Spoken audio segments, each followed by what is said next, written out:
Hello दोस्तों, क्या हाल चाल। I hope you people are taking care of your health and I am doing great. तो दोस्तों, आज हम बेसिक कॉन्सेप्ट्स लेक्चर नंबर 2 करने वाले हैं। फ्रेंड्स, लास्ट क्लास के अंदर जो बेसिक कॉन्सेप्ट्स लेक्चर नंबर 1 था, उसके अंदर मैंने बुनियादी बातें बताई थी। टैक्स लगाता कौन है, लगता कैसे है, इनकम टैक्स भरने के लिए क्या क्या चाहिए, और इसी प्रकार से आज मैं आपको बताने वाला हूं थोड़ी और बातें। तो ये जो बेसिक कॉन्सेप्ट्स लेक्चर नंबर 2 है, ये फोकस करने वाला है आपके 4 important piece of income tax के ऊपर। 4 important piece of income tax के ऊपर। ये 4 इंपॉर्टेंट पीस होते हैं इनकम टैक्स में, क्योंकि मैं शुरुआत इनकम टैक्स से करवा रहा हूं, उसके बाद जाके हम दूसरे टॉपिक्स पे आएंगे। तो मैं श्री गणेश इनकम टैक्स से कर रहा हूं बेसिक कॉन्सेप्ट्स नंबर 2 में। 4 important piece of income tax. First P is which person is liable to pay income tax in India। कोई आपसे पूछे भाई इनकम टैक्स हिंदुस्तान में किसको देना होता है, आप क्या बोलेंगे? Who is liable to pay income tax in India? Is an artificial person liable to pay income tax in India? Human being is liable to pay income tax in India? Or some firm is liable to pay tax in India? The answer to this simple question is any person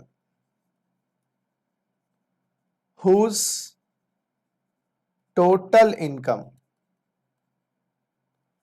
exceeds exemption limit is liable to pay income tax in India. Any person whose total income exceeds exemption limit is liable to pay income tax in India. बस ये 6 लाइनों में आपको ये पता चल जाएगा कि इनकम टैक्स किसको देना होता है। पहला शब्द आ रहा है person, underline the word person. दूसरा शब्द आ रहा है total income, underline the word total income. Exceeds, exemption limit, ये 4 इंपॉर्टेंट शब्दों को अंडरलाइन करिए। पर्सन को इनकम टैक्स देना होता है जी, इनकम टैक्स जो देना होता है पर्सन को देना होता है। अगर आप पर्सन नहीं है आपको इनकम टैक्स नहीं देना। अगर आप पर्सन नहीं है आपको इनकम टैक्स नहीं देना। सर, पर्सन वर्ड का मीनिंग क्या है? Artificial person, natural person? Friends, person is defined under section 2 clause 31 of the income tax act 1961। तो जितने भी अब मैं सेक्शंस बताऊंगा वो हमारे इनकम टैक्स एक्ट, जो हमारी मदर एक्ट है, जो हमारी बेस है, गुरु ग्रंथ साहिब, गीता, कुरान, बाइबल, वो है सेक्शन 2 क्लॉज 31 के अंदर। उसका पर्सन के वर्ड पर्सन वर्ड डिफाइंड है। पर्सन के शब्द में, यस, पर्सन के शब्द में या पर्सन वर्ड में 7 कैटेगरीज आती है। पर्सन में 7 कैटेगरीज को सरकार इनकम टैक्स देने के लिए कहती है। 7 कैटेगरीज में है जी individual plus 6 other categories. Yes, 7 श्रेणियों के लोगों को इनकम टैक्स देना है। First category is individual and 6 other category. 6 other categories में आता है Hindu undivided family, firm, company, AOP BOI, association of person, body of individual, local authority, and last but not the least artificial judicial person. Artificial judicial person. Artificial judicial person. आइए जी, हाँ जी, तो ये 6 categories को हम डिस्कस आज के lecture में नहीं करने वाले।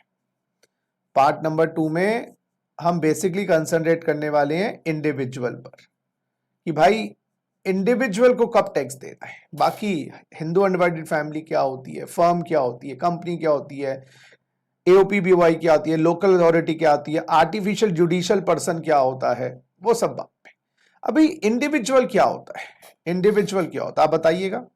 सर कैसे बताएं, इसमें वीडियो में से कैसे बताएं? बता सकते हो, मैं दिल से सुन लूंगा। अरे इंडिविजुअल में आता है ह्यूमन बींग्स, ह्यूमन बींग्स आते हैं जी। नेचुरल पर्सन में human beings. Sir human beings में मेल आएंगे फीमेल आएंगी? अरे भाई दोनों आएंगी, मेल फीमेल। अरे सर माइनर आएगा? बिल्कुल आएगा जी। सर पागल आएगा? पागल, यस। लुनेटिक भी आएगा, मेल फीमेल, थर्ड जेंडर, ये भी आएंगे जी। अरे भाई जो ह्यूमन बींग है वो आएंगे, एज इंपॉर्टेंट नहीं है, जेंडर इंपॉर्टेंट नहीं। काला आएगा, गोरा आएगा, सर गंजा आएगा, बाल वाला, मैं बार बार बोल रहा हूं भाई, कोई भी आएगा, सब आएंगे।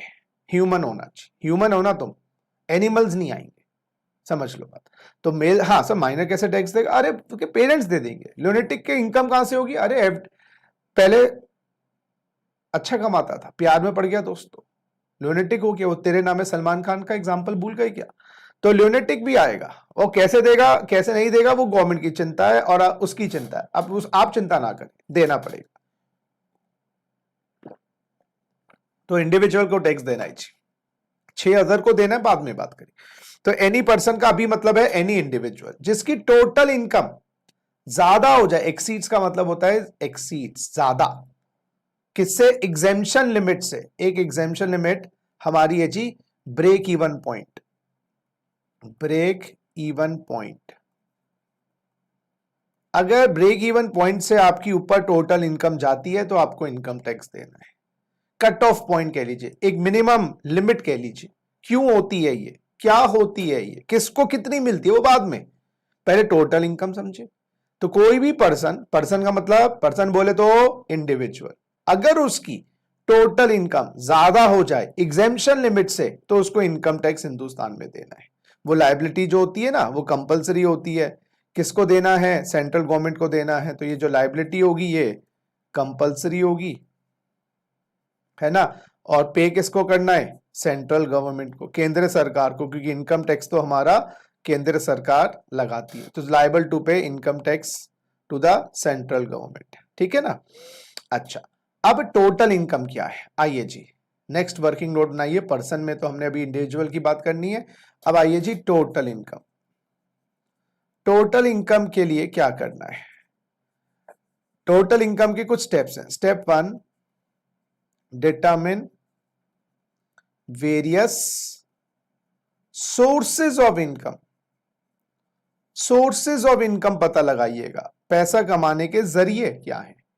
थोड़ा सा आइडिया दो। आप लोगों ने भी सोच रखा होगा कि जब बड़े होंगे आप पैसा कमाएंगे, जॉब से कमाएंगे, एक तरीका जॉब, दूसरा अपनी प्रैक्टिस कर सकते हैं, सीएस बनने के बाद प्रैक्टिस कर सकते हैं, जिसको हम प्रोफेशन कहते हैं।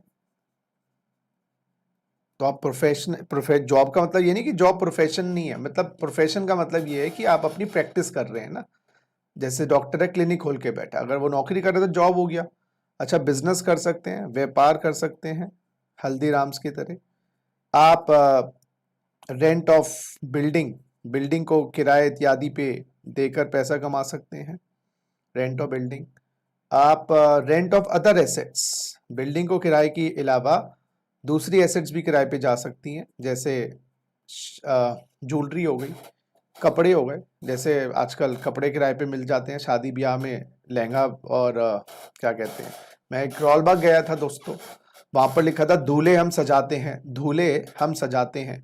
तो मैंने कहा भाई क्या होता है दूल्हे हम सजाते हैं? तो देखा वो रेंट की दुकान है, कपड़े वो शेरवानी और लहंगा इत्यादि बनते हैं, 1-1 लाख 2-2 लाख रुपए के बनते हैं। वो रेंट पे 10,000 रुपए दे देते हैं, और एक बार पहनने का दोस्तों मन नहीं करता ना, क्योंकि एक बार आपके साथ दुर्घटना हो गई है शादी की, तो उसके बाद दोबारा उसको उसी दुर्घटना याद आ जाएगी सारी, वो कौन याद करना चाहेगा। तो रेंट ऑफ अदर एसेट्स, उसके साथ आप सेल ऑफ एसेट्स, से भी पैसा कमा सकते हैं, शेयर्स, डिबेंचर, बॉन्ड्स बेचकर भी पैसा कमा सकते हैं। सेल ऑफ एसेट्स है ना, आपने सस्ते में कोई जमीन ले ली, जमीन को बेच दिया, गोल्ड ले लिया, गोल्ड बेच दिया। हाँ जी, और बताइएगा। अच्छा, इंटरेस्ट से भी पैसा कमा सकते हैं, ब्याज इत्यादि से। अच्छा, आप एग्रीकल्चर से भी पैसा कमा सकते हैं, खेती बाड़ी से। एग्रीकल्चर पे टैक्स लगेगा नहीं लगेगा वो बात की बात है, पहले ये तो देखेंगे कमाने के तरीके क्या हैं। और बताइए, और बताइए, मैं ही बताया जा रहा हूँ वैसे, आप तो क्या बताओगे।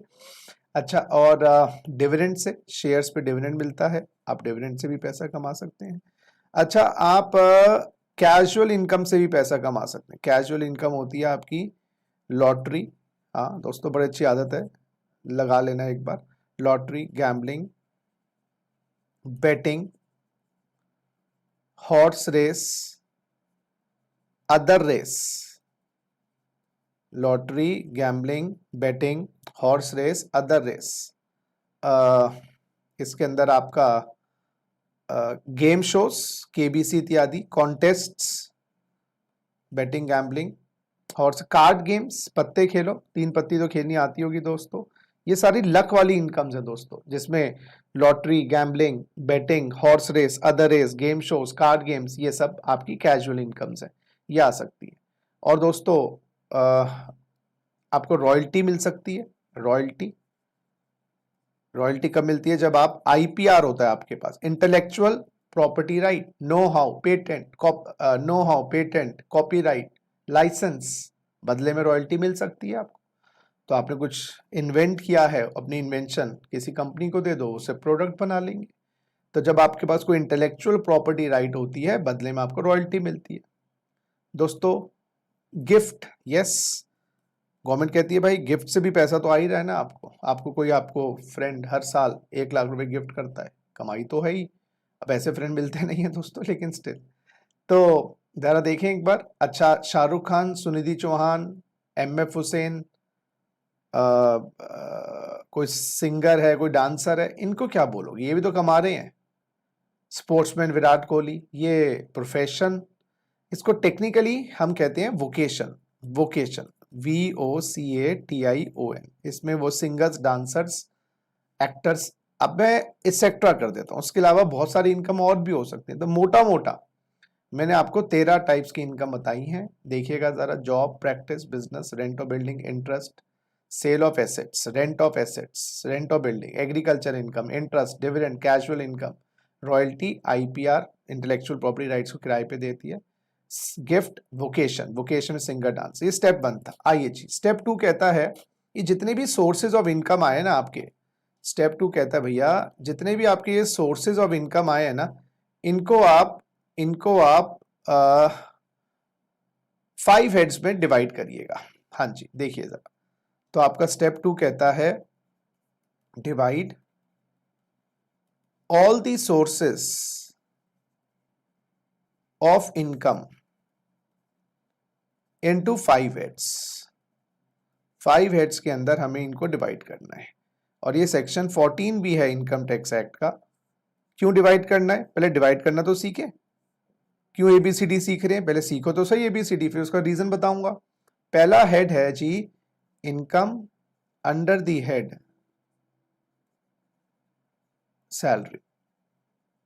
दूसरा है जी income under the head house property. तीसरा हेड है जी income under the head business और प्रोफेशन।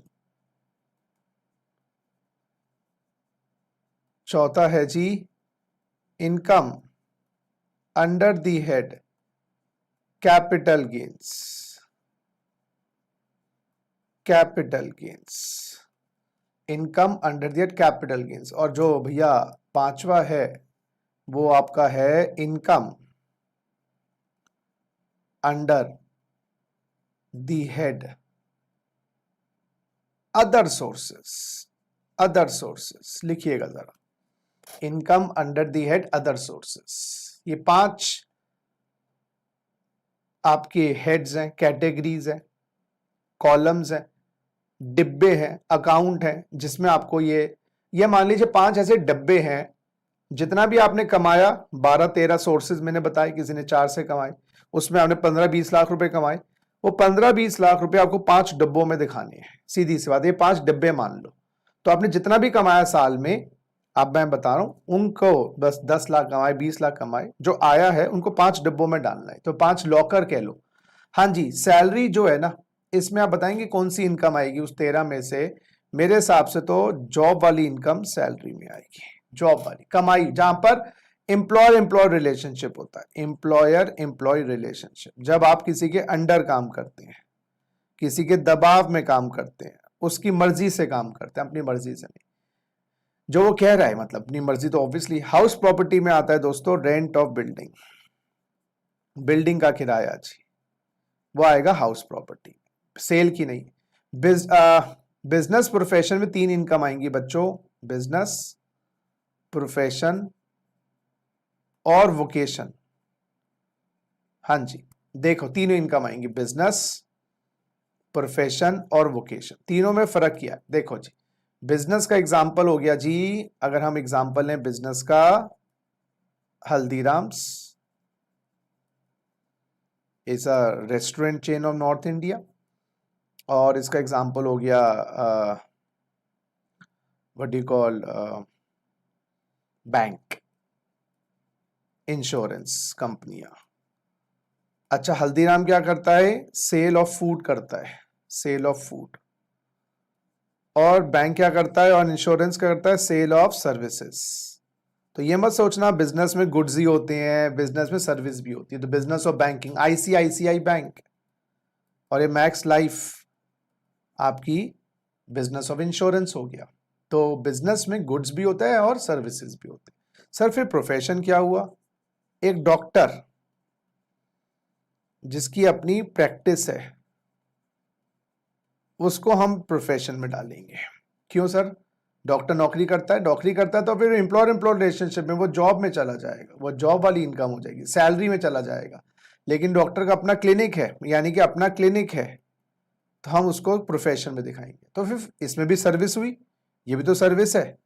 तो सर कैसे पता चलेगा कि सर्विस बिजनेस वाली है, सर्विस प्रोफेशन वाली?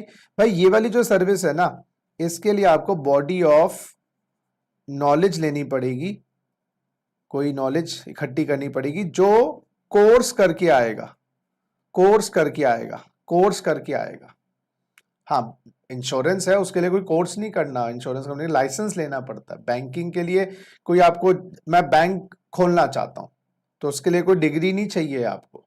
तो ये मतलब कोर्स करना है, डिग्री चाहिए, समझो मेरी बात, ये वाली बातें होती है। इसका एग्जांपल डॉक्टर की जगह सीए भी हो सकता है, सीएस भी हो सकता है, एलएलबी भी हो सकता है, इंटीरियर डेकोरेटर, आर्किटेक्ट, इंजीनियर, ये सब हो गया।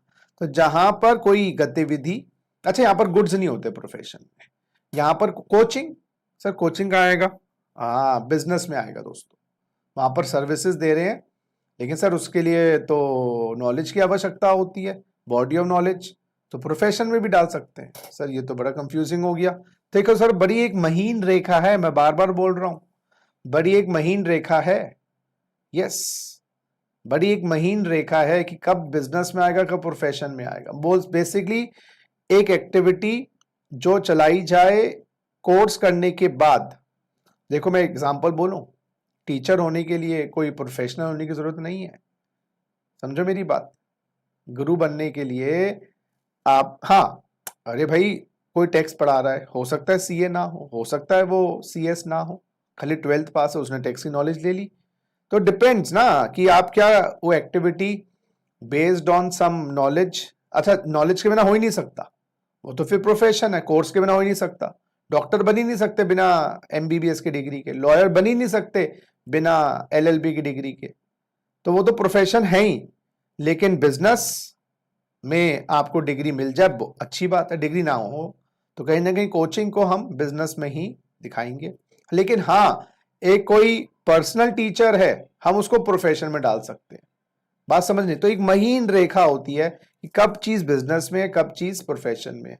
बिजनेस में यस, आपका गुड्स भी आएगा, सर्विस भी आएगा, लेकिन कोई ज्ञान नहीं बोलूं मैं, बॉडी ऑफ नॉलेज कोर्स करके करने की आवश्यकता नहीं है।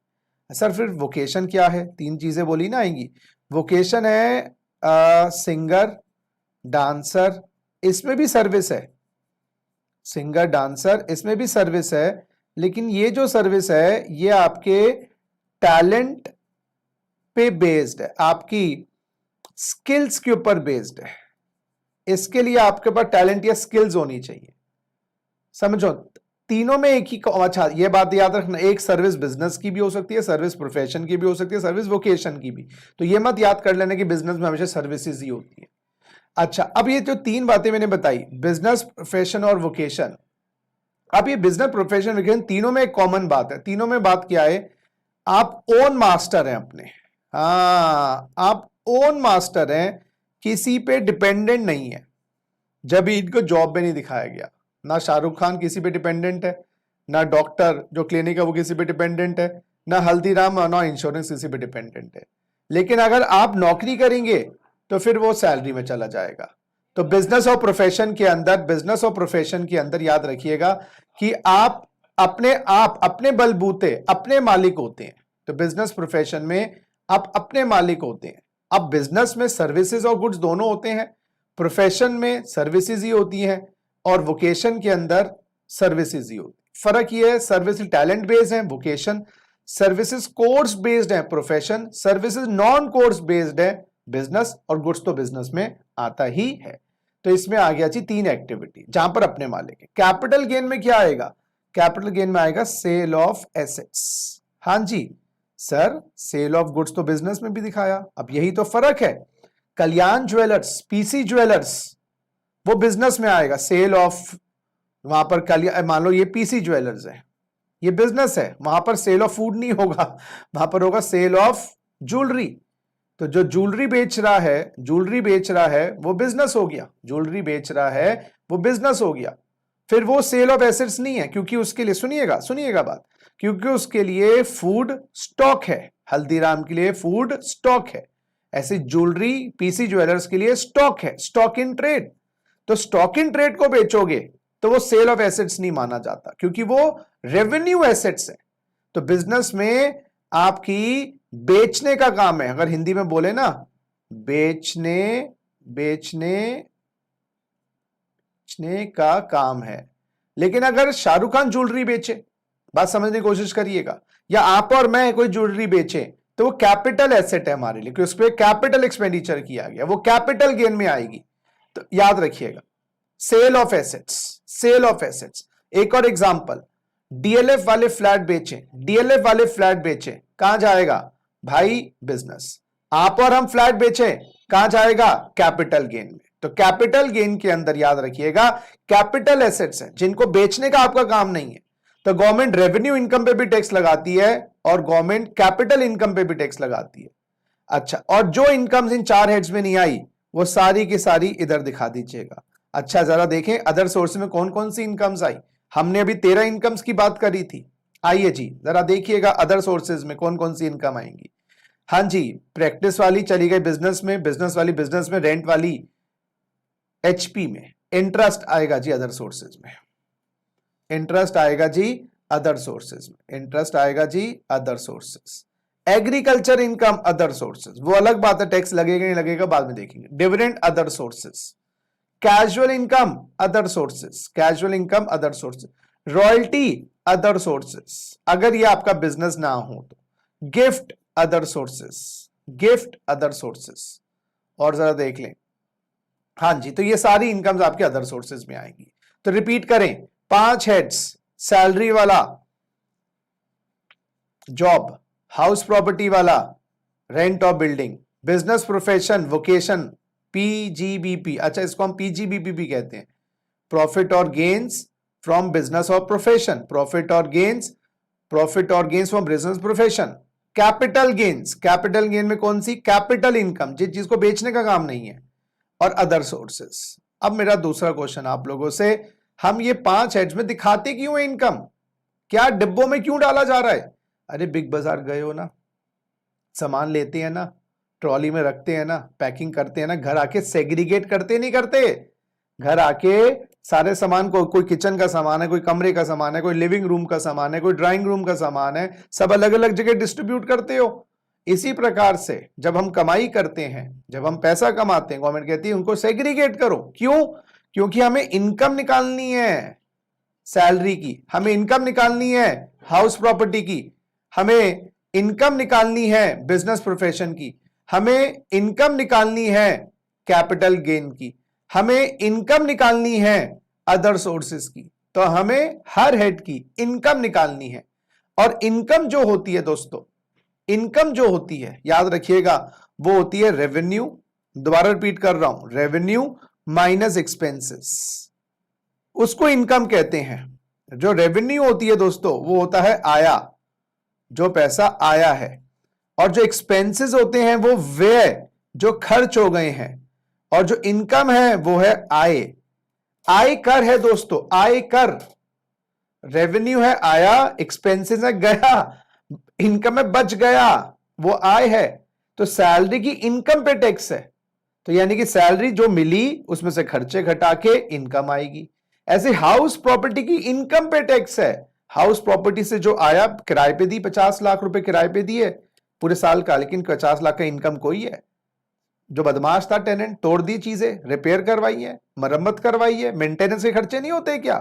तो 20 लाख रुपए तो मेंटेनेंस के लग गए, 30 लाख की कमाई हुई। बिजनेस प्रोफेशन में कंप्यूटर बेचे 50 लाख के, भाई खरीदे नहीं होंगे, बनाए नहीं होंगे, बेचने के खर्चे नहीं होंगे, तो 40 के तो खर्चे हो गए, कमाई 10 है।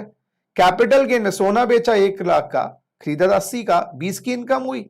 ऐसे ही आपका अदर सोर्सेज में, तो हर हेड में इनकम निकालनी है। जैसे 5 सब्जी बनाने के लिए पांचों के प्रोसेस अलग अलग होते हैं, हर इनकम को निकालने के लिए उसका प्रोसेस अलग है, क्योंकि हर इनकम में या हर अमाउंट में एक्सपेंसेस अलग अलग होते हैं। नौकरी वालों के खर्चे अलग हैं, बिल्डिंग के किराए वालों के खर्चे अलग हैं। आप अपने घर के हिसाब से रहते हो ना, अपने घर में, मेरे घर में रहोगे तो मेरे घर के हिसाब से रहोगे। मैं आपके घर 2 दिन आगे रहने, मैं आने नहीं वाला, मैं याद रखना। लेकिन हो सकता तुम बुला लो, सर हमारा गेस्ट रूम बना हुआ है ऊपर, आप 2 दिन हमें पढ़ा भी देना। तो भाई मुझे आपके रूल्स के हिसाब से रहना पड़ेगा, जो आप खाओगे वही खाना पड़ेगा, जो खिलाओगे वही खाना पड़ेगा। बात समझने की कोशिश करो, समझ गए ना? तो वही मैं कह रहा हूं। ऐसे ही कैपिटल, तो हर हेड के खर्चे अलग अलग हैं, तो गवर्नमेंट क्या करती है, खर्चे माइनस करती है। अच्छा, इसलिए हम 5 हेड में डिवाइड करते हैं कि जो पांचों हेड का अमाउंट आया है उसमें से इंजेक्शन लगाना है, और वो इंजेक्शन अलग अलग है, हर बीमारी का इंजेक्शन अलग अलग होता है। तो इसलिए हम सेग्रीगेशन करते हैं इनकम का 5 हेड्स में, तो सेग्रीगेशन करते हैं। अच्छा, सैलरी के जो खर्चे हैं या इनकम निकालने का प्रोसेस है वो याद रखिएगा 15 से 17 सेक्शन में है। सैलरी के इनकम निकालने का प्रोसेस 15 से 17 में है। हाउस प्रॉपर्टी का 22 से 27 में है, 22 से 27 लिखिएगा, 22 से 27। बिजनेस प्रोफेशन का 28 से लेकर 44 में है, 28 से लेकर 44 में है। कैपिटल गेन का 45 टू 55 ए है, कैपिटल गेन का 45 टू 55 ए। अदर सोर्सेज के सेक्शन, अदर सोर्सेज के 56 टू 59 है, 56 टू 59 है। तो आपको करना क्या है, कमाई को जितनी भी कमाया 10, 12, 20 लाख रुपए वो इकट्ठा करिए और उसमें से माइनस करिए, उसमें से माइनस करिए खर्चे। यस, उस हेड के जो भी खर्चे हुए हैं वो माइनस करिएगा, और खर्चे माइनस करने के बाद, खर्चे माइनस करने के बाद इनकम निकालिएगा। बात समझ आ गई? और इनकम पे हमें टैक्स लगाना है। तीसरा स्टेप, स्टेप 3, अब आपको पांचों की जब निचोड़ आ जाएगा, पांचों का जब जूस आ जाएगा, 2 एडजस्टमेंट्स करनी है, 2 एडजस्टमेंट्स करनी है। एक एडजस्टमेंट्स क्लबिंग ऑफ इनकम, एक एडजस्टमेंट क्लबिंग ऑफ इनकम, और दूसरी adjustment set off losses, set off losses. Clubbing की सेक्शन है 60 to section 64, set off losses के सेक्शंस हैं 70 टू 80। वैसे 65 ज्यादा है, लेकिन हम 64 तक मेन समझते हैं। क्लबिंग क्या चीज है, तू प्यार है किसी और का, तुझे देखता कोई और है। भाई दूसरे की इनकम आपकी इनकम में जोड़ देते हैं। क्यों जोड़ते हैं, किन परिस्थितियों में जोड़ते हैं, वो मैं क्लबिंग में बताऊंगा, अभी नहीं। तो दूसरे बंदे की इनकम आपकी इनकम में जोड़ते हैं। और सेट ऑफ लॉसेस में आपको अगर दिल्ली में बिजनेस किया 5 करोड़ की कमाई हुई, यूपी में बिजनेस किया, 3 करोड़ का नुकसान हुआ, तो सरकार इतनी निर्दयी नहीं है कि 5 करोड़ पे टैक्स दो। सरकार कहती है 3 करोड़ घटा लेना 5 करोड़ में से, रिमेनिंग पे टैक्स देना, तो लॉसेस सेट ऑफ हो जाते हैं, लॉस सेट ऑफ हो जाता है। तो ये 2 एडजस्टमेंट्स करनी है, ये हमारे 2 चैप्टर्स भी आएंगे। तो क्लबिंग में क्या होता है, किसी और की इनकम आपकी इनकम में जोड़ते हैं। क्यों जोड़ते हैं, कैसे जोड़ते हैं, बताऊंगा। सेट ऑफ में नेगेटिव लॉसेस। अब आप क्या करिएगा, एडजस्टमेंट्स करने के बाद स्टेप 4 में सम टोटल कर दीजिएगा 5 हेड्स का, सम टोटल ऑफ 5 हेड्स कर दीजिएगा, which is known as gross total income. Sum total of 5 heads is known as gross total income. 5 head का टोटल जीटीआई कहलाता है। अब उस जीटीआई में से, हां जी, अब 5 हेड का टोटल करना है। मैंने क्या किया, कमाई करी, खर्चे माइनस किए, 5 डिब्बों का निचोड़ प्रॉफिट निकाला, 2 एडजस्टमेंट्स लगाई, इंजेक्शन लगाए, 5 का total GTI, gross total income. अभी हमें चाहिए टोटल इनकम, इसमें से रिड्यूस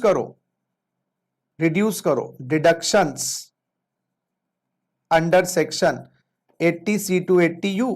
सर ये क्या है, बेसिकली ये आपकी ना इन्वेस्टमेंट्स हैं, इंसेंटिव्स हैं, जो गवर्नमेंट कहती है आप अपने पैसे का निवेश करो। और जैसे अगर आपकी जीटीआई आई 10 लाख रुपए और आपके 80C to 80U है 3 लाख रुपए, सर क्या कहते 3 लाख घटा दो, हम 7 लाख पे टैक्स लेंगे। बेसिकली डिडक्शंस क्या है, मैं आपको बता दूं, जो डिडक्शंस होते हैं ना, ये आपके इंसेंटिव्स होते हैं। सब लोग पैसा कमा कमा के घर में रख लेंगे तो बाहर लिक्विडिटी नहीं आएगी, तो सरकार आपको लालच देती है कि आप कमा कर पैसा बैंक की एफडी में लगाओ, कमा कर पैसा एलआईसी में लगाओ, बैंक हेल्थ इंश्योरेंस में लगाओ, बस हजारों तरीके से पैसा निवेश करो, उस डोनेशंस दो। क्यों, उससे पैसा सर्कुलेट करेगा। जैसे आपको क्लास में आने का मन नहीं करता, मैंने कहा हर क्लास में आओगे 500 रुपए दूंगा, अरे बेटा आप क्लास में 500 रुपए के चक्कर में आओगे क्या, 50 क्लास होगी, 500 रुपए, 25,000 रुपए, और क्या चाहिए, इतनी तो फीस भी नहीं दी। तो डिडक्शंस इंसेंट, सरकार को तो नुकसान है डिडक्शन देके, क्योंकि डिडक्शन से सरकार की इनकम टैक्स कम होता है। कौन कहा, कोई नहीं, मार्केट में पैसा तो आ जाता है, मुझे पैसा 500 रुपए देकर नुकसान है, लेकिन फायदा ये है कि आप बच्चे पढ़ना स्टार्ट कर दिए। अब step 6 is known as balance amount is known as total income. Balance amount is known as total income. इस पे टैक्स लगाना है, टोटल इनकम पे टैक्स लगाना है दोस्तों, टोटल इनकम। और ये टोटल इनकम कैसे आई, GTI minus deduction. Total income round off करनी है अंडर सेक्शन 288A। सर कैसे राउंड ऑफ करनी है, अगर टोटल इनकम आई 2,85,855 रुपए 55 पैसे, सरकार कहती है ये क्या इनकम है, इसको राउंड ऑफ करो, पैसा को इग्नोर कर दो, और 285,860 लास्ट डिजिट अगर 5 या 5 से ज्यादा है, 85 855 है ना, तो 856 857 858 859 860 हो जाएगा। 854 है, 853 है, 852 है, 851 है, तो 850 हो जाएगा। तो लास्ट डिजिट पैसा इग्नोर कर देना, पैसा इग्नोर कर देना, 80 पैसे 90 पैसे हो। 5 और मोर है तो next multiple of 10, last digit 5 और मोर है तो नेक्स्ट मल्टीपल ऑफ 10 पर राउंडिंग ऑफ है, नेक्स्ट मल्टीपल ऑफ 10। और अगर लास्ट डिजिट लेस देन 5 है तो prior multiple of 10, prior multiple of 10। तो पैसा इग्नोर कर देना, लास्ट डिजिट अगर 5 या 5 से ज्यादा है तो आपको next multiple of 10, last digit अगर 5 से कम है तो प्रायर। एक और एग्जांपल देखिए, अगर 2,85,854 आया तो 285,850, 56 पैसे भी थे इसमें, अरे भाड़ में गए 56 पैसे। अच्छा एक और एग्जांपल देखिए, 2,85,855 वो तो ले लिया ना, 858 तो 285,860, तो पैसा इग्नोर कर देना जी। लास्ट डिजिट अगर 5 या 5 से ज्यादा है तो next multiple of 10, last digit अगर 5 से कम है तो प्रायर मल्टीपल ऑफ 10। ठीक है, ये हो गया जी टोटल इनकम। अब टोटल इनकम को किससे कंपेयर करना है, यस देखिए जरा, टोटल इनकम को कंपेयर करना है एग्जेम्पशन लिमिट से। तो ये जो टोटल इनकम है ना, ये इनकम टैक्स ने एक फिगर निकाला है। अगर वो फिगर तुम्हारा एग्जेम्पशन लिमिट से, अगर वो फिगर तुम्हारा एग्जेम्पशन लिमिट से आइए जरा देखें, अगर वो फिगर तुम्हारा एग्जेम्पशन लिमिट से ऊपर चला जाए तो आपको टैक्स देना है। तो वो एग्जेम्पशन लिमिट क्या है, जरा लिखें, एग्जेम्पशन लिमिट क्या है। वो एग्जेम्पशन लिमिट अगर हम बात करें, इंडिविजुअल की बात करें, तीन है जी, तीन है जी। एक है जी वेरी सीनियर सिटीजन, एक है जी सीनियर सिटीजन, और एक है जी अदर इंडिविजुअल। दोस्तों इंडिविजुअल को तीन हिस्सों में, वेरी सीनियर सिटीजन का मतलब है, वेरी सीनियर सिटीजन का मतलब है मिनिमम 80 इयर्स या 80 इयर्स से ज्यादा, और हिंदुस्तान में रहने वाला। अभी रेजिडेंट वर्ड मतलब हिंदुस्तान में रहने वाला। इसमें लता दीदी का एग्जाम्पल आ गया, 80 साल की और रेजिडेंट भी, इंडिया में रहती भी। सीनियर सिटीजन का मिनिमम 60 साल, 80 साल से कम, प्लस रेजिडेंट इंडिया में रहने वाला। इसमें हमारे angry young man Amit ji का एग्जाम्पल आ गया, अमित जी। और अदर इंडिविजुअल में कौन आया, जो 1 और 2 में कवर्ड नहीं है, अदर देन 1, अदर देन 2। इसमें हमारा एग्जाम्पल आ गया जी SRK का, शाहरुख खान का, किरण। गवर्नमेंट 80 साल या 80 साल से ऊपर वालों को एग्जेम्पशन लिमिट देती है 5 लाख रुपए की। 5 लाख तक की टोटल इनकम में कोई टैक्स नहीं है, 5 लाख से ऊपर है तो टैक्स देना है। हमारी अमित जी को या 60 साल से ऊपर 3 लाख की, 3 लाख रुपए की लिमिट देती है जी। जिन लोगों की टोटल इनकम 3 लाख रुपए तक है उन पे टैक्स नहीं है, अगर वो मिनिमम 60 साल या उससे ऊपर है, 80 से कम। और शाहरुख खान या आप या मैं, हमें मिलेगी जी 2.5 लाख रुपए की। तो आप मुझे बताएंगे कैटरीना कैफ को कौन सी लिमिट मिलेगी, 2.5 की, मोदी जी को 3 की, मनमोहन सिंह जी को 5 की। रेजिडेंट क्या होता है ये आगे जाके चैप्टर में हम पढ़ेंगे, एक रेजिडेंशियल स्टेटस चैप्टर है उसमें जाके आएगा, लेकिन अभी आप कंसिडर करिए मिनिमम 80, मिनिमम 60। क्लियर है बात। चलिए, तो अब मैं आपसे क्वेश्चन पूछता हूं, mister x total income 6 lakh और नॉन रेजिडेंट है, बताइए लिमिट क्या दोगे। सर 2.5 लाख। क्यों सर 2.5 लाख क्यों? अरे बेटा, अच्छा उम्र तो बता ही नहीं, उम्र 85 इयर्स, चाहे इंडिविजुअल 85 है। अच्छा ये टोटल इनकम 6 लाख है ना, ये छोड़ो, ये टोटल इनकम वर्ड हटा ही देते हैं, कंफ्यूज कर रहा है ना। यहां पर उम्र लिखते हैं, तो मिस्टर एक्स है 85 इयर्स की उम्र है और नॉन रेजिडेंट है, 2.5 लाख की लिमिट, क्योंकि नॉन रेजिडेंट है, थर्ड कैटेगरी में आ गया। तो थर्ड कैटेगरी में आएंगे 60 साल से कम वाले और सारे नॉन रेजिडेंट्स, क्योंकि फर्स्ट 2 में दोनों जगह रेजिडेंट वर्ड है। तो भाई जो नॉन रेजिडेंट, जो इंडिया में नहीं रहता, वो तो यहां ही आएगा। अच्छा दूसरा example, mister x 85 years resident, sir 5 lakh रुपए, बहुत बढ़िया। Mister x 65 years plus resident, sir 3 lakh रुपए, बहुत बढ़िया मुन्ना, बहुत बढ़िया। सर मिस्टर एक्स, अरे क्वेश्चन तो बोलने दो भाई, 65 years non resident, sir 2.5 lakh, non resident 2.5 में ही आएगा। सर अरे भाई सुनो, मिस्टर एक्स 25 साल प्लस नॉन रेजिडेंट, अरे बेटा 2.5 लाख की लिमिट ही लगेगी। मिस्टर एक्स 25 साल रेजिडेंट, 2.5 लाख की लिमिट ही लगेगी। तो जो 60 से कम है या नॉन रेजिडेंट है, अब नोटिस करना सब पे लिमिट 2.5 की है। बात समझ आ गई। चलिए ये हो गया आपका फर्स्ट पी। फर्स्ट पी क्या था जरा देखेंगे। फर्स्ट पी था any person whose total income exceed exemption limit is liable to pay. Person में 7 कैटेगरी, अभी इंडिविजुअल, टोटल इनकम स्टेप्स बताए, हेड्स 5 हेड्स का निचोड़ इंजेक्शन लगाने के बाद 80C to 80U, ज्यादा हो जाए तो अगर अमित जी की इनकम 3 है, नो टैक्स, 3 से ज्यादा होना चाहिए, 10 रुपए ज्यादा हो, हाँ 10 रुपए ज्यादा। अगर 3 लाख अमित जी की इनकम है 300,004, क्योंकि राउंड ऑफ होके टोटल इनकम बन जाएगी 3 लाख, टैक्स नहीं लगेगा। लेकिन 300,005 है तो 300,010, एग्जेम्पशन लिमिट से ऊपर चले गए टैक्स देना पड़ेगा, लेकिन टैक्स आगे जाके हम बहुत पेचीदगियां हैं, अभी सिंपल काम कर रहे हैं, आगे डिस्काउंट्स भी है टैक्स से, वो भी करेंगे, अभी नहीं। तो भाई एग्जेम्पशन लिमिट से ऊपर है, लायबल है जी। आइए जी अब आते हैं हम अपने सेकंड पी की तरफ, और सेकंड पी है हमारा what is the period of calculation of total income. ये जो टोटल इनकम निकाली जा रही है, salary, house property, business, profession, ये क्वार्टरली है, मंथली है या ईयरली है? सरकार कहती है जी ये हमारी ईयरली है, ये हमारी इनकम ईयरली है, 12 महीने की इनकम निकाली जाएगी, और ईयरली का मतलब होता है 12 मंथ्स। अब ये जो 12 मंथ्स की इनकम है, यस, ये जो टोटल इनकम निकाली जाएगी बच्चों, ये 12 महीने की है, 12 महीने की टोटल इनकम पे टैक्स है।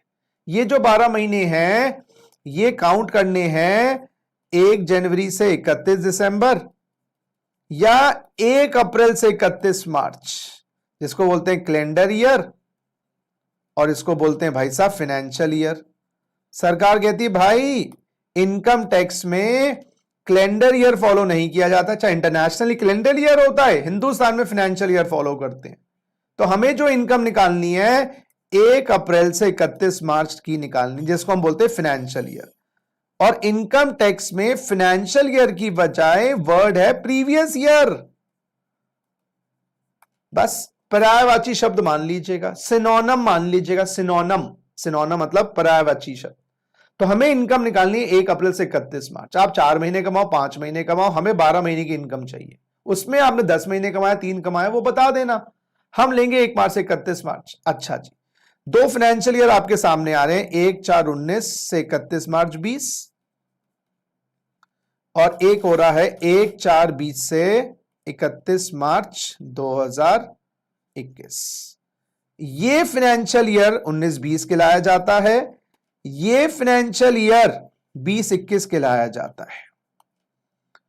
अब सुनिए, अगर आपके एग्जाम्स जून दिसंबर छोड़ो, अगर आपके प्रोफेशनल एग्जाम्स, हां जी प्रोफेशनल एग्जाम्स, सीए के, सीएस के, सीएमए के प्रोफेशनल एग्जाम्स 2020 में होने हैं, तो आपके लिए है फाइनेंशियल ईयर 19-20, चाहे सीए का हो, सीएस का हो, सीएमए के हो। हाँ, वो पोस्टपोन हो जाए दिसंबर वाले जनवरी में या जून वाले जुलाई में, वो है तो 2020 के एग्जाम, समझिएगा। सीएस के जैसे जून दिसंबर में होते हैं, वो डिले हो गए, या सीए के मई और नवंबर में होते हैं, डिले हो गए, तो है तो वो जून। ये वाला जो फाइनेंशियल ईयर होगा जिनके प्रोफेशनल एग्जाम्स, ये नहीं कि सीएस प्रोफेशनल, भाई सीए, सीएस, सीएमए, जो ये प्रोफेशनल एग्जाम्स है, ये नहीं सीएस प्रोफेशनल। दोबारा बोल रहा हूं मैं, आपके अगर एग्जाम्स एग्जीक्यूटिव के हो, सीएस प्रोफेशनल के हो, सीए इंटर के हो, सीए फाइनल के हो, सीएमए इंटर के हो, सीएमए फाइनल के हो, प्रोफेशनल एग्जाम्स 2020 में, तो आपके लिए फाइनेंशियल ईयर है 19-20। और अगर आपके प्रोफेशनल एग्जाम्स 2021 में होंगे, 2021 के होने हैं, वो पोस्टपोनमेंट वाले नहीं, तो आपके लिए होगा फाइनेंशियल ईयर 2021। ये याद रखिए, फाइनेंशियल ईयर 2021। अच्छा, याद करिएगा, बजट आ जाता है फाइनेंशियल ईयर शुरू होने से पहले, तो आपके लिए होगा फाइनेंस एक्ट 2019। समझिएगा, जिनके एग्जाम 2020 में है, मैं दोबारा रिपीट कर रहा हूं, डिले हो जाए, मई के जून में हो जाए, जून के अगस्त में हो जाए, अगस्त सितंबर में हो जाए, नवंबर में एग्जाम है, दिसंबर में हो जाए, दिसंबर का जनवरी में शिफ्ट हो जाए, है तो 2020 का एग्जाम ना, तो फाइनेंस एक्ट 19, और इनके लिए होगा जी फाइनेंस एक्ट 2020। फाइनेंस एक्ट 2020, जिनके एग्जाम्स 2020 में होने हैं, मई 2020, मई 2020 जून, 2020 की बोल रहा हूं मैं, 2021 बोलना चाहिए मुझे। हाँ, जिनके, एक सेकेंड दोस्तों, एक सेकेंड, हाँ, जिनके एग्जाम 2021 में होने हैं, 2021 मई, 2021 जून, 2021 दिसंबर, 2021 नवंबर, उनके लिए फाइनेंस एक्ट 20 है। तो दोबारा से रिपीट करो, ये चार्ट देखते रहो भैया, घूरते रहना इस चार्ट को। तो जो एग्जाम्स जिन लोगों के 19-20 में है, सॉरी 2020 में एग्जाम्स है, जनवरी से दिसंबर के बीच में डिले हो जाए फाइनेंशियल ईयर 19-20, और जिन लोगों के एग्जाम्स 2021 में होने हैं, अभी 2021 आया भी नहीं है, 21 में होने हैं, वो डिले वाले नहीं, ड्यू वाले, उनके लिए 2021 फाइनेंस एक्ट 20। क्लियर है, समझ आ गई बात? अच्छा, बीकॉम के एग्जाम जो होते हैं उनमें एक साल पीछे होता है। बीकॉम के एग्जाम में 2020 में जो होने हैं वो फाइनेंशियल ईयर 18-19 है, और बीकॉम के एग्जाम अगर 2021 में होने हैं उसमें 19-20 है। ठीक है, तो आप अपना लेवल देखिएगा और उसके हिसाब से पढ़ाई करिएगा। जो लेक्चर्स आपको मिलेंगे वो आपके लिए बने हैं, लेकिन मैं ओवरव्यू सारा बता देता हूं आप लोगों को। क्लियर है? चलिए, ये हो गया जी प्रीवियस ईयर। तो दूसरा क्वेश्चन जो दूसरा पी था, what is the period of calculation of total income? बाबा रे बाबा, टोटल इनकम है 12 महीने की, और 12 महीने अप्रैल से मार्च, जिसको बोलते हैं फाइनेंशियल ईयर, और फाइनेंशियल ईयर प्रीवियस ईयर। तो अगर तुम दोस्तों तुम्हारे लिए प्रीवियस ईयर कौन सा है? 2020 के एग्जाम वालों के लिए प्रीवियस ईयर 19-20, और 2021 के एग्जाम वालों के लिए प्रीवियस ईयर 20-21, और बीकॉम का एग्जाम है 2020 में तो 18-19, और 2021 में एग्जाम है तो 19-20। क्लियर है? वैसे याद रखेंगे इन बात को। तो 2020 में एग्जाम है, प्रीवियस ईयर 19-20, 2021 में एग्जाम है, प्रीवियस ईयर 20-21। दोबारा रिपीट कर दूं, 2020 के एग्जाम 21 में हुए तो 19-20 ही लगेगा, या फिर अगर डिले इतने हो गए 8-8 महीने 9-9 महीने, फिर इंस्टीट्यूट बताएगा, सीएस इंस्टीट्यूट बताएगा। तीसरी इंपॉर्टेंट बात, third P, what is the period in which return and tax is deposited? What is the period in which return and tax is deposited? दोस्तों, इसको समझाने के लिए मैं अपने दोस्त रामलाल का एग्जांपल लेता हूं, जिसने एक दुकान खोली लाजपत नगर में 1/4/19 को, और उसने मुझे एज अ सीए रखा कि गुप्ता तू अच्छा दोस्त है मेरा, मेरे सारा टैक्स का काम तू करियो। तो मैं 1/4/19 को उसने बिजनेस कमेंस किया। दोस्तों, मैं उसके पूरे साल की इनकम निकालना चाहता हूं प्रीवियस ईयर 19-20 की। तो मैं कब निकाल पाऊंगा? साल खत्म होने से पहले, साल खत्म होने के बाद? सर साल खत्म होने के बाद। तो उसका 31 मार्च 20 साल खत्म हुआ, मैं पहुंच गया 1/4/20 को। क्या मैं 1/4/20 को उसकी इनकम निकाल सकता हूं?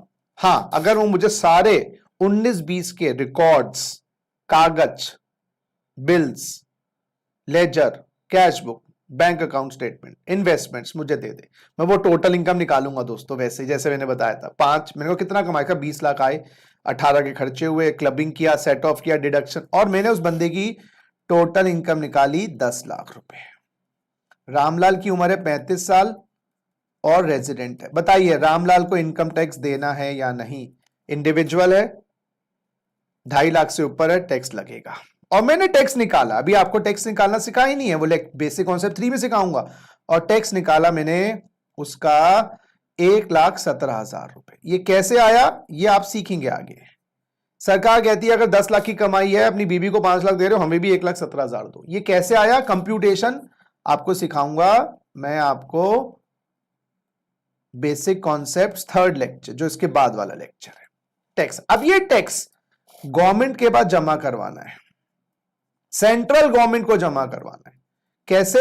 बैंक में जमा होता है जी टैक्स, टैक्स बैंक में जमा होता है। कैसे? ऑनलाइन होता है, यस, उसको बोलते हैं ई पेमेंट, ये भी तरीके में बताऊंगा। और मैनुअल पेमेंट, अरे भाई जैसे दुकान पे जाके shopping, manual shopping, online shopping Amazon के तरह, ये बैंक में भी होता। उसके बाद एक काम और करना, आप फाइल करेंगे इनकम टैक्स रिटर्न, मैं फाइल करूंगा इनकम टैक्स डिपार्टमेंट में। ये रिटर्न क्या चीज होती है? इनकम टैक्स रिटर्न ये बताने के लिए कि हमने कितना कमाया, क्योंकि दोस्तों सुनिए, जब टोटल इनकम निकाली गई ना, सरकार ने कोई हस्तक्षेप नहीं किया। टैक्स निकाला गया, सरकार ने हस्तक्षेप नहीं किया। जब जमा करवाया, हस्तक्षेप नहीं, गवर्नमेंट को पता तो लगे कितना किया। अब ये जो रिटर्न है ये भी ई फाइलिंग के माध्यम से और मैनुअल फाइलिंग। अब मैनुअल फाइलिंग तो बहुत रेयर केस में रह गई है, लेकिन हम कर सकते हैं। वो किसके लिए होगा, वो एक चैप्टर आएगा रिटर्न का, वो बताऊंगा। तो ये 4 काम एज अ चार्टर्ड अकाउंटेंट, अगर वो खुद कर सकता, खुद भी कर सकता था, मुझे करने हैं 4 काम अगले साल करने हैं, कमाई का अगला साल 31 मार्च 21 तक। इस साल को हम नाम देंगे दोस्तों असेसमेंट ईयर 2021। असेसमेंट ईयर 2021 में 4 काम करने हैं। तो 19-20 की जो कमाई है ना भाई, उसका टैक्स, उसकी कंप्यूटेशन, जैसे क्लास का काम घर में जाके होमवर्क के रूप में करते हो, वही समझो ना मेरी बात। तो आपका असेसमेंट ईयर है 2021। तो अगर आपका क्वेश्चन क्या था, what is the period in which return and tax is deposited. Return और टैक्स कौन से साल में जमा करवाना है, रिटर्न और टैक्स जमा करवाना है असेसमेंट ईयर में। असेसमेंट ईयर है बाद के 12 महीने, तो इट इज द फाइनेंशियल। तो अगर आपका प्रीवियस ईयर है 19-20, तो आपका असेसमेंट ईयर क्या हो गया 20-21। अगर आपका प्रीवियस ईयर है 20-21, तो आपका असेसमेंट ईयर हो गया 21-22। अच्छा, ये वाले साल दोनों किसके लिए इंपॉर्टेंट है, 2020 एग्जाम्स, ये किसके लिए 2021 एग्जाम्स। बात समझ आ रही है, क्योंकि अच्छा यहां पर बजट कौन सा लगेगा, फाइनेंस एक्ट 2019, यहां लगेगा फाइनेंस एक्ट 2020। अच्छा, अब आपसे मैं क्वेश्चन पूछता हूं, रामलाल की प्रीवियस ईयर 19-20 की टोटल इनकम बताओ 19-20 की टोटल इनकम। सर अगले साल आएगी 10 लाख। बिल्कुल सही, प्रीवियस ईयर 19-20 की टोटल इनकम, प्रीवियस ईयर 19-20 की total income 10 lakh. Assessment year 20-21 की इनकम बताओ। अरे बच्चों, असेसमेंट ईयर की तो 10 लाख ही है, क्योंकि असेसमेंट ईयर की तो इनकम होती नहीं, इनकम तो प्रीवियस ईयर की होती है। तो यानी कि असेसमेंट ईयर हाथी के दांत है जो दिखाने के हैं, उसका कोई वजूद नहीं है इनकम टैक्स में। ये कॉन्सेप्ट कंफ्यूजिंग के लिए है। कमाई प्रीवियस ईयर की है, एज प्रीवियस ईयर की है, रहता है मर गया वो 19-20 का है, लेकिन उसका सारा जो होमवर्क है वो असेसमेंट ईयर में होता है। तो क्वेश्चन ये है असेसमेंट ईयर 20-21 का टैक्स निकालो, तो भाई सारा 19-20 में काम होगा, 20-21 तो खाली उसका होमवर्क का काम है, क्लास तो 19-20 में लगी थी। अच्छा, क्वेश्चन बोलता है प्रीवियस ईयर 20-21 की इनकम निकालो, वो ऑब्वियसली असेसमेंट ईयर 21-22 में टैक्सेबल होगी, वो उसके अगले साल टैक्सेबल होगी। बात तो लेकिन चीज वही, कान को यूं ना पकड़ के यूं पकड़ लो। तो किस साल टैक्स देना है, प्रीवियस ईयर में, असेसमेंट ईयर में, असेसमेंट ईयर में। किस साल रिटर्न भरनी है, असेसमेंट ईयर में। किस साल कंप्यूटेशन करना है, असेसमेंट ईयर में। लेकिन होता सब कुछ प्रीवियस ईयर का है। तो 19-20 की कमाई का टैक्स 20-21 में है, और 20-21 की कमाई का टैक्स 21-22 में है। यह बात याद रखिएगा। चलिए अब रिवाइज करिएगा। आज हमने 3 इंपॉर्टेंट पीस किए, जो हमारा 4th पी है वो हम करेंगे अपने बेसिक कॉन्सेप्ट्स के 3rd लेक्चर में। पहला पी क्या था दोस्तों, which person is liable to pay tax. हमने पढ़ा individual plus 6 categories. Total income के लिए सोर्सेज निकाले, 5 है इसमें डिवाइड किया, सेट ऑफ क्लबिंग किया, जीटीआई निकाला, डिडक्शन माइनस करे, टोटल इनकम आ गई। टोटल इनकम के बाद हमने चेक किया क्या 2.5 लाख, 3 लाख, 5 लाख से ऊपर है तो भैया इसको टैक्स देना पड़ेगा, नहीं तो एंजॉय करो, सिट डाउन एंड रिलैक्स। फिर ये टोटल इनकम हमने सेकंड पी में देखा, क्वार्टरली है, मंथली, ईयरली है।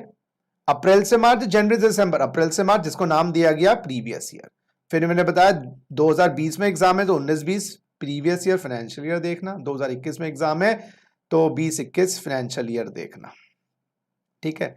अच्छा, फिर मैंने बताया कि भाई अगर कमाई हो गई है तो टैक्स कब देना, अगले साल देना है। तो अगले साल 4 काम करना, इनकम कंप्यूट टैक्स, पे टैक्स, फाइल रिटर्न। टैक्सेस और रिटर्न ई फाइलिंग, ई पेमेंट से भी चले जा सकते हैं, वो चीजें हम करेंगे बाद में, ठीक है ना। तो हमारा असेसमेंट ईयर कौन सा है जी, अगर जून नवंबर दिसंबर 2020 में एग्जाम है, वो डिले भी हो जाए 1-2 महीने ऊपर, तो असेसमेंट ईयर 20-21, प्रीवियस ईयर 19-20। और अगर 2021 में एग्जाम है, जून दिसंबर नवंबर दिसंबर जैसा भी है, जून मई, तो हमारे लिए assessment year 21-22, previous year 20-21। I hope आपको ये लेक्चर समझ आया हो। क्वेरीज के लिए आपको पता ही है, डायरेक्टली मुझसे आप कांटेक्ट कर सकते हैं। मैंने अपना व्हाट्सएप क्वेरी नंबर भी स्पेसिफिकली दिया हुआ है 9354117801। नहीं दिया है तो आप लिख लीजिएगा, ये मेरा व्हाट्सएप क्वेरी नंबर है। तो क्लासेस को लेकर कोई चिंता है, कोई शंका है, कुछ शंका है, या एवं ही बात करने का मन कर रहा है, तो 9354117801 मेरा व्हाट्सएप क्वेरी नंबर है। इस पे आप अपनी क्वेरीज डाल दीजिएगा and I will try to respond as fast as I can. तो दोस्तों, इसी बात पे आप लोगों से विदा लेता हूं। मस्त रहो, स्वस्थ रहो, टेक केयर, बाय बाय।